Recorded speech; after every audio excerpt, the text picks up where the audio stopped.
साथियों, बाबा मालोजी अंबेडकर, जो रामजी अंबेडकर के पिताजी थे, वो भी मिलिट्री से सेवानिवृत्त हुए थे।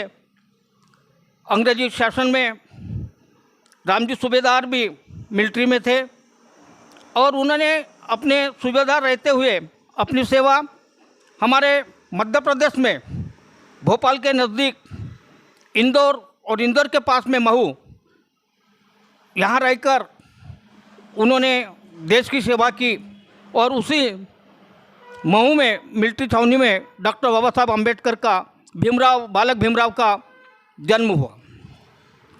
साथियों, अपने जीवन काल में बाबा साहब को मार्ग दिखाने के लिए उनके पढ़ाई में कोई व्यवधान न हो, इसलिए वो छोटी सी डबक चाल में, जो मुंबई के डबक चाल में एक छोटी सी रूम, उस रूम में सारा रामजी अंबेडकर का परिवार और उसमें बाबा साहब की पढ़ाई, उसमें बकरी के रूप में एक जानवर भी, बहुत तकलीफ होती थी, वही खाना बनता था।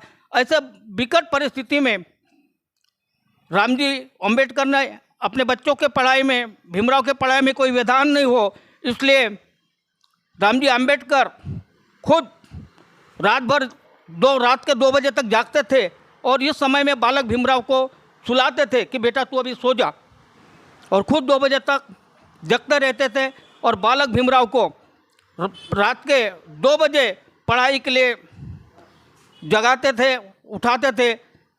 पिता सोता था और लड़का पढ़ाई करता था। ऐसा त्याग रामजी अंबेडकर ने किया है। रामजी अंबेडकर के घर में जो शिस्त थी, जो अंग्रेजी का ज्ञान डॉक्टर रामजी अंबेडकर के पास था। बाबा साहब एक जगह कहते हैं, आज मेरी अंग्रेजी बहुत अच्छी है तो उसके पीछे मेरे पिताजी रामजी अंबेडकर का बहुत बड़ा योगदान है। साथियों, बाबा साहब अंबेडकर जब विदेश पढ़ने के लिए गए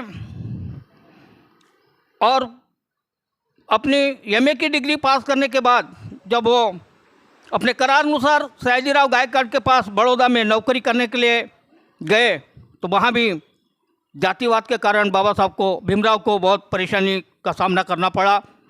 और पहले इस परेशानी से, इस जातिवादी परेशानी से त्रस्त होकर बाबा साहब बॉम्बे आए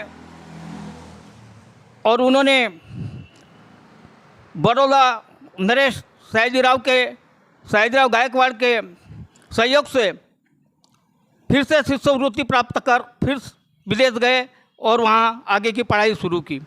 लेकिन उनके दिमाग में ये था कि मैंने सयाजीराव गायकवाड़ के रियासत में नौकरी करने का वचन दिया है, मैं वो वचन पूरा करूँगा।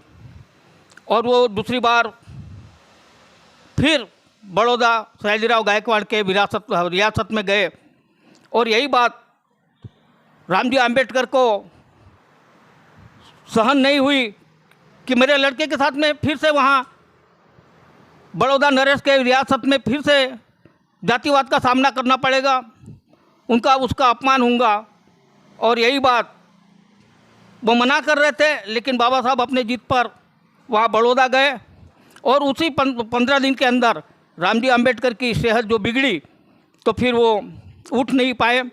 2 फरवरी 1913 को रामजी अंबेडकर का महापरिनिर्वाण हुआ। लेकिन इसकी खबर कि उनकी सेहत ठीक नहीं है, ये बात बालक भीमराव को वहाँ बड़ौदा में बताई गई। तार के द्वारा उनको जब मालूम हुआ कि मेरे पिताजी की सेहत ठीक नहीं है, तो वो दौड़े दौड़े तुरंत निर्णय लिया उन्होंने कि मैं अपने पिताजी से मिलने के लिए जाऊंगा। तो बड़ौदा से वो ट्रेन में बैठे और पिताजी की अंतिम हालत देखने लिए जैसे वो आए, तो सूरत के स्टेशन पर गाड़ी जब रुकी तो उन्होंने सोचा कि मेरे पिताजी को मिठाई बहुत पसंद है और यहाँ सूरत की मिठाई बहुत अच्छी है।